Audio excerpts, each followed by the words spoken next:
Bon début à semaine, pe bon début à mois de décembre, na bilonyo so balandi ya Info Plus HD Minoba oyo bozuli sous occasion malamu ya kolanda biso mokolo ya lelo ngai je debula la Colombe na pesi bino bambote bisika nyonso oyo ezwa mibino. Tofungola basango na biso pona koyebisa bino ke président de la République Félix Antoine Tshisekedi Tshilombo na visite officielle na ekuna na Serbie asolola ki na homologue na ye Info Plus HD ba proposer bino extrait ya discours na ye bulanda. Comme vous le savez, mon pays est victime d'une agression injuste et barbare de la part d'un de ses voisins, le Rwanda pour ne pas le citer, et de se sentir soutenu dans une telle épreuve est un soutien et un réconfort que l'on ressent au plus profond de soi. Je tiens donc à remercier le président Vučić pour cela. Nous avons abordé plusieurs sujets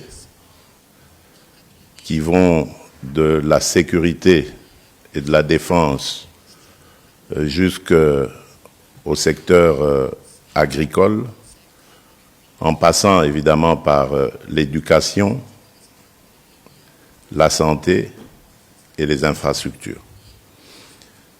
Mon pays, la République démocratique du Congo, offre plusieurs opportunités aux pays qui voudraient partager un partenariat avec nous. Nous avons plusieurs secteurs dans lesquels il y a des opportunités. Je pense ici au secteur minier, mais également au secteur environnemental, agricole, infrastructurel et bien d'autres secteurs. Nous avons abordé tout cela avec beaucoup d'intérêt et le président Vučić a manifesté justement ce désir de vouloir davantage se rapprocher de notre pays et de partager ses expériences avec nous. Donc vous comprenez bien que pour moi, c'est un bonheur, c'est un moment de joie de me retrouver ici et de parler de ces sujets avec mon homologue. Kozonga a na ville province ya Kinshasa na weekend oyo conseil de ministre esalemaki kitoko ezalaki présidé pa ya première ministre Judith Suminwa pe ministre ya communication et médias porte-parole ya gouvernement Patrick Muyaya asali compte rendu na yango. Info Plus HD batiré na esika oyo balobelaki ba accident na ville province ya Kinshasa. Bolandai. La communication de la première ministre et chef du gouvernement a porté sur 3 points principaux, à savoir de la situation des accidents de circulation routière. À ces propos, elle a indiqué que le gouvernement demeure profondément préoccupé par la problématique des accidents de circulation routière qui ont récemment enregistré une recrudescence à Kinshasa et à travers le pays. Ces accidents ont entraîné un taux élevé de décès et des dégâts matériels importants. À Kinshasa, un accident s'est produit le lundi 24 novembre 2025 sur la route de Matadi, près de l'arrêt Gramalik dans la commune de Ngaliema. Une dizaine de compatriotes ont perdu la vie, ainsi que d'importants dégâts matériels causés par le camion qui transportait des matériaux concassés destinés à un chantier public de voirie. Au nom du gouvernement, elle a déploré vivement cette situation et a adressé ses condoléances les plus attristées aux familles touchées par ces drames. Afin de prévenir de tels accidents et sans préjuger des mesures que doivent prendre les services compétents, elle a invité le vice-premier ministre, ministre de Transport, ainsi que celui des infrastructures à veiller chacun en ce qui le concerne à ce que tous les véhicules affectés au service public soient soumis à un contrôle technique obligatoire. Le deuxième point de sa communication a porté sur l'atelier de concertation sur la loi numéro 14/005 sur la sécurisation du régime d'exonération du programme sino-congolais.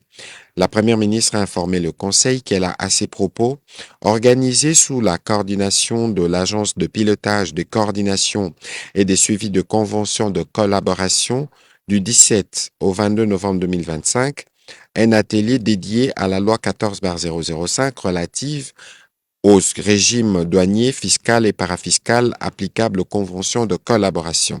Ces assises ont rassemblé des experts issus de toutes les institutions, y compris la présidence de la République, la primature, la cellule climat des affaires ou encore l'inspection générale des finances. L'objectif principal était d'harmoniser les interprétations de cette loi et de sécuriser juridiquement les exonérations accordées au programme sino-congolais dans le cadre de la convention de collaboration conclue le 22 avril 2008 entre la République démocratique du Congo et le groupement d'entreprises chinois. Opération Ndobo bakita kibongo na komini Ansele sangana kibongo la police pe FARDC boye bakelekala kitoko bakangisa et 15 inciviques namba arme blanche na bango na maboko polanda. Osala esalami kitoko. Osala esalami ndenge bakonzi balobaki. Tobebisi te. Tosali yango malamu. Banda déploiement. La dernière opération que nous avons débriefing. Et en gros, la tombée bino, Longonia. Commandant Makonzi Abino, Tim, Yasuka. Longonia Bino. La Sima Longonia Lobby, Mosala, Ezaïko Koba. Nos sollicité. Pour les lots Katiawa, les lobbies. Lobi kuna lokola tokosala yango ezande mombesano na biso ti tokolekisa teke ya suka mbula pe ya botema ya mwana Yesu engelo bali tina sanza ya moka na mobuko ezokoya nde tokoleve alerte oyo tokodiminuer intensité ya opération ciblée soki tomoni ke na kati ya population kimia ekoti biso tolembisi singa lelo bango bakolemba te na makango na maboko kobuka bandako ya bato kobotela batelefone na bango toza na bango tina mosuka molongo tokokende bango tina sombele bango balemba biso tokolemba te toyokanaki bongo bakonzi bayebisi biso bapinga ya arme na ya polise bozali wana mpona kobatela bato mpe biloko bya bango na misala nzike toya kosala bango babika na kimia bapatron na biso bakengeli ba bango lokola balimbwa limbwa akengelaka mokolo na ye ata mokolo na apesi ye biloko te apesi ye bilei te elimbwa mosala na ye kokengela mokolo na ye. Kobanda 1998, 1er décembre ya mvula nyonso ezalaka bongo journée mondiale ya lutte contre le VIH/SIDA. Info plus HD elobeli yango. 1er décembre ya mvula nyonso ezalaka bongo journée mondiale ya lutte contre le VIH/SIDA. Journée Oyo epesi occasion ya ko rappeler à quel point est important ya koyeba statut neurologique face ya VIH/SIDA. Pe ko encourager ba pratique responsable pona ko éviter propagation na yango. Journée Oyo ezali pe journée moko ya ko kanisa ba nyonso batika biso pona bokono oyo ya sida. Pe ko soutenir bato nyonso oyo bazo vivre na VIH/SIDA. Kasi boye bake pona année oyo journée oyo thème na yango ezali surmonter les perturbations, transformer la riposte au sida. Boye bake VIH/SIDA eza virus oyo ezalaka transmissible na rapport sexuel non protégé na nzela ya mama apesi mwana na tango ya zemi ya accouchement tope ya allaitement tope komelisa libele. Na nzela ya makila oyo eza déjà contaminé na ba instrument non stérilisé lokola ba Julette lame de rasoir mbeli Petonga. Journée ya le 1er décembre oyo eza journée ya sensibilisation ko briser batabu nyonso na oyo etali VIH sida, ko encourager dépistage pe ko promouvoir prévention. Pe esengeli to sangisa mingongo na biso pona sensibilisation. Esengeli na mutu nyonso azwa conscience ya koyeba ndenge nini esengeli komibatela na VIH sida. Tika to rappele bino ke ezalaka na 1988 nde OMS balobaka yango na Assemblée Générale ya Nations Unies que manifestation oyo ekobanda kosalema chaque le 1er décembre ya année nyonso. Pe boyeba ke deuxième kombo ya sida ezali bongo virus de l'immunodéficience humaine pe moto oyo azana sida babengaka ye zéro positif soki aza mobali, zéro positive soki azali mwasi. Kasi journée ya lelo dépistage ezalaka bongo ya ofele pe misusu basalaka yango na nkuku. Soki pe ezake ozana sida, traitement na yango ezalaka pe ofele. Bondimela ngai ke esengeli tango nyonso kote protéger pona komibatela na sida. On ne sait jamais. Info plus HD Centre ezobenga toujours yo mutolinyo koma professionnel ya média ya kakozwa formation ya malonga na tamuke pe na primo ko ya muke okomi professionnel lobby pe bapesi valeur na société. Info plus HD Centre fongoli ba porte na yango pona yo mutu olinyo koma professionnel na média. Yaka kozwa formation ya malonga, formation ekuba. Na Info plus HD Centre, bazo pesa ba formation lokola, ya prise de vie, okoma cameraman tope camera woman moko professionnel. Montage vidéo pe ezo pesa ma kitoko. Bongo po na régie télé, na Info plus HD Centre, formation eza ya régie télé numérique. Donc télévision ya kilelo Po na pilotage ya drone, wana kutu jemuke na Info plus HD Centre. Côté journalisme, kobanga na yo te po formation na yango, ezo pesa ma soin, pe okokoma journaliste professionnel, ya ko présenter ba journal, ko animer ba émission, pe ko sala ba différents services nyonso oyo ezalaka na kati ya journalisme. Kasi na suka ya formation, tunanga nini okoleka na jury, na défense, pe okozwa brevet na yo oyo eza qualifié et ko permettre yo osala musala partout dans le monde. Ya malamu lisusu na Info plus HD Centre eza que ba apprenant ba kendaka ko sala ba pratique na bango libanda ya ville province ya Kinshasa. Donc na ba province mususu pona ko découvrir lisusu makambo ebele. Kasi pona ko koma na Info plus HD Centre eza nango simple. Ezwami juste sur l'avenue Kisangani numéro 38 na quartier Baoba na commune Yangaba. Référence maison communale Yangaba. Tope obengi bango na ba numéro oyo eza affiché na se ya télévision na yo. Yaka kozwa formation na Info plus HD Centre okozala jamais déçu. Bilengi ya formation ezande na Info plus HD Centre. Info plus HD Centre ezokomisa bato utile na société. Pour comprendre que na Info plus HD Centre formation na bango ezalaka mingi pratique bino moko bo découvrir ba image oyo.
bauti komona na bauti komonte ba hélice nanga na drone na tie batterie nanga pe na zwi téléphone na connecté yango na radio commande et etikali na vérifier signal ya GPS avant décollage ya drone.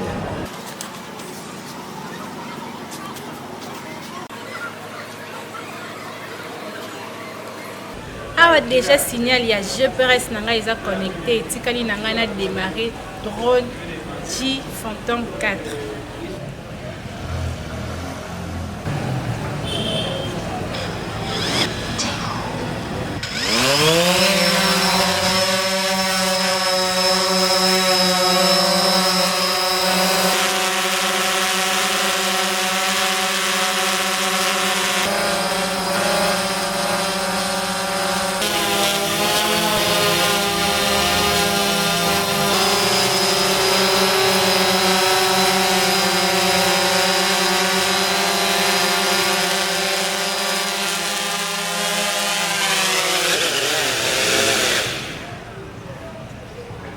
Ba problème nyonso ya miku esi ezwa solution epai ya Dr Eric ye atretaka bongo na bokoko akokata yo ninzoloko nitonga kasi kobika mpona mikuwa na ye.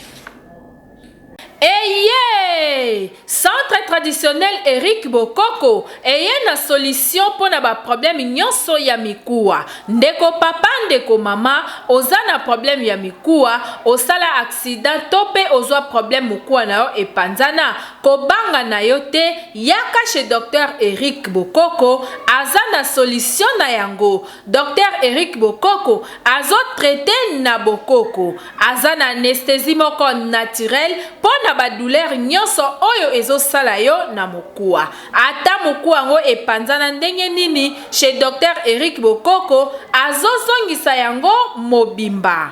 Façon na ya kinanzimia kiteke nga lelo na otambola mais na ye na sali 1 mois nga lelo nga yo na otambola na nyati okola nga ngoyo donc naza penza bien bino batatembi eza lobukana osala accident osali 5 bachoma bende yaka oza solution asala ki accident na cuisse en tout cas na bande voir même côté le maté mais na humilité na vie solution na ba problème on a ki nango na sali au moins 2 semaines na jus traitement na lokolo na izaki vraiment en tout cas il y avait pas moyen même ya kotambola en tout cas bandeko yo bochaka tembe bolongola kazaka ba doute boye pas Dr Eric Boyoki, bomoni, awa chez Dr Eric, tembe ezosila. Kasi pona kokoma na centre traditionnel Eric Bokoko, eza très simple. Centre traditionnel Eric Bokoko, ezwami na commune Yansele, arrêt plaza, juste en face ya entrée RVA. Na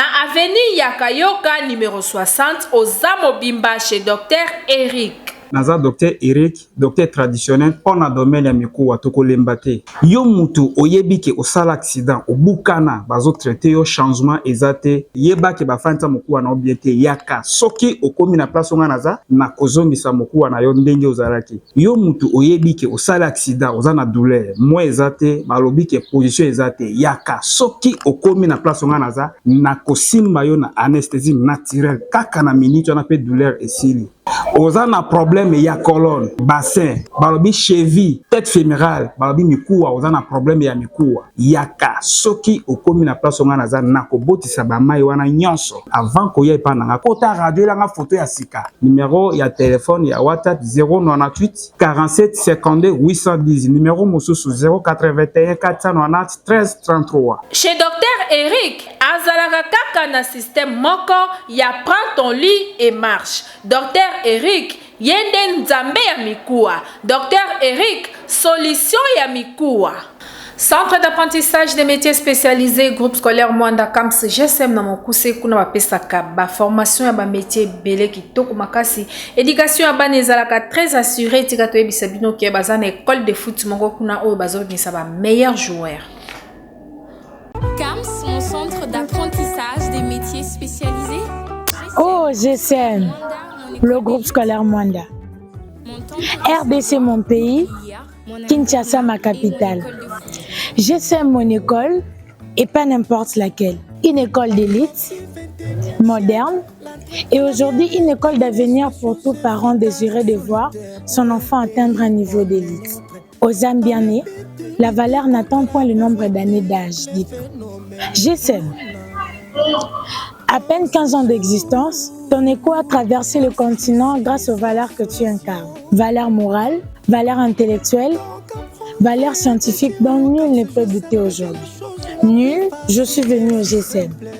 Tu m'as formé, tu m'as façonné, tu m'as transformé véritablement. Je suis devenue une femme de valeur sur qui la nation tout entière peut compter. Oh GSM, qui pouvait croire à ton apport dans notre société? Qui pouvait croire à ton existence? Qui pouvait croire que tu sois devenue la meilleure école de la contrée? Je comprends maintenant que tu existais dans la préscience de Dieu. Grâce à toi aujourd'hui, les jeunes retrouvent leurs valeurs antiques. Valeurs basées sur la discipline, le travail et l'éducation, telle est ta devise. Aujourd'hui, je veux te quitter parce que tu as loyalement accompli ta mission en faisant de moi une femme à toute épreuve. Je pars avec beaucoup de souvenirs que je n'oublierai pas durant toute ma vie. Oh GSM, bien que tu m'aies tout donné, j'ai du mal à me séparer de toi car j'ai encore besoin de toi. Quand je pense à mon directeur de l'école primaire, M. Francis, et à tous les enseignants qui m'ont façonné. Quand je pense à mon directeur des études, Enoch Mbwinga, et à tous les savants qui m'ont façonné à l'école secondaire. Et surtout quand je pense à mon mentor, mon metteur en scène, le grand leader, mon promoteur. La personne en qui je trouve un esprit d'innovation, une pièce rare, une référence à la personne de M. Florent Dokimwanda, qui me donne le goût de devenir demain une femme entrepreneur. L'envie de quitter n'y est plus, mais hélas, la nature m'oblige de te quitter avec des larmes aux yeux. Oh GSM, merci car sans toi, beaucoup d'enfants seraient des grands Koulouna et enfants de la rue. Oh GSM, merci car grâce à toi, l'impossible devient possible. Avec un internat au centre-ville de Kinshasa, un complexe sportif avec un terrain de football muni de vestiaires, salle de musculation, salle de formation et un terrain de basket. Oh GSM, merci car grâce à toi, les jeunes se retrouvent dans plusieurs domaines de la vie, de l'informel avec l'auto-école jusqu'au formel avec toi, GSM. Merci pour tout et demeure à jamais dans mon cœur. Améliorer langue française na monoko ya mwana yo sombeli kaka kit complet ya album Les Fous du Français, jamais okozala déci.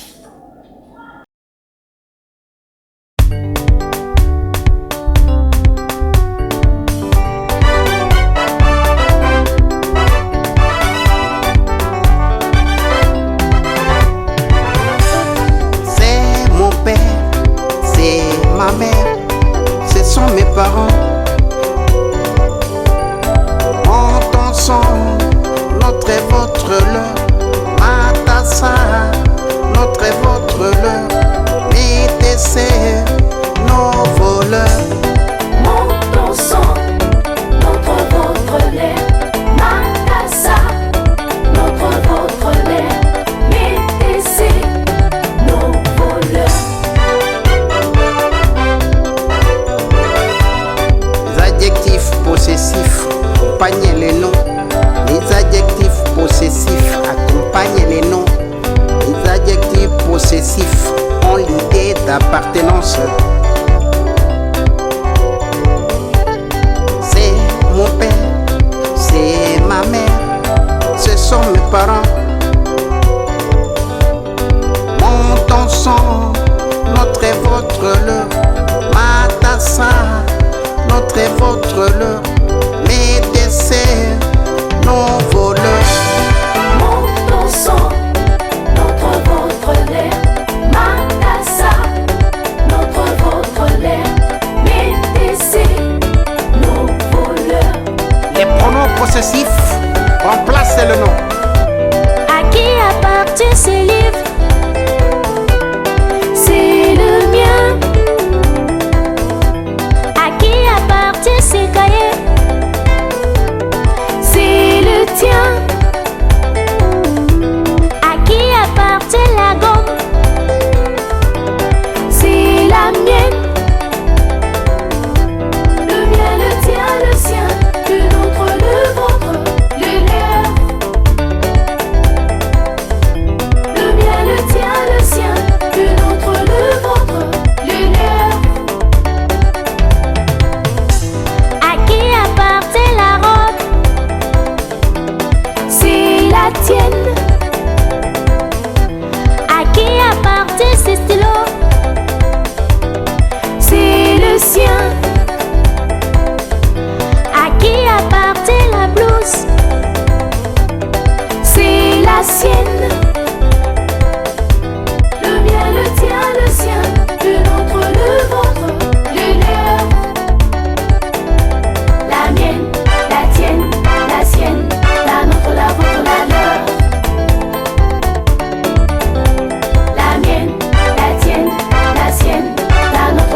Na rubrique na biso ya invité du jour ya lelo to proposer bino elema oyo.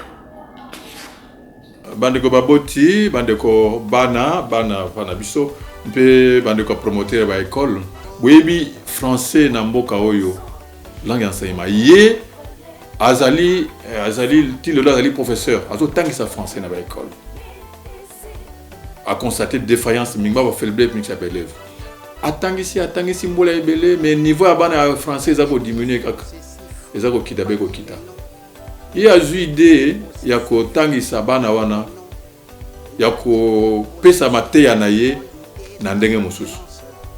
Omoni likanisi ya azui yango wana vraiment faut féliciter ye. Azui likanisi wana abi essayons de faire autrement. Bana balingi musique mingi, bana balinga musique mingi. Alors lui na le canal leisa bango na nope Mathéo na pesa bango na créer na classe bazo similaire pour niveau bana zo kitabe ko kita. Na leisa bango siko na musique. Grammaire, conjugaison, formation de phrases. Nous wana oya tangisa na classe akodisi atiango na banzemo. Tala abimisi yango support liboso yango. Ayo ezali audio, oyo ezali ba vidéo na yango. Eza 8 chansons mobimba, mais ce qu'au-tali, on peut avoir ici, je crois que 10 ou bien 13 leçons. Et ça, un album français, c'est la langue enseignement. Français, c'est langue officielle au niveau de l'administration. Beaucoup de lingala te, baloba swahili te, baloba ki congote, baloba chilubate, na kolobana en français. Donc nous avons intérêt aussi à ce que tu maîtrises français pour des besoins de communication avec ceux qui ne connaissent pas nos langues nationales. Donc ils ont intérêt pour te maîtriser français. Na elema oyo nde toje point final ya édition na biso ya lelo kasi na kotika bino bongo te sans que na pesa bino merci pour la confiance et fidélité au bozana ya kolanda biso tango nyonso.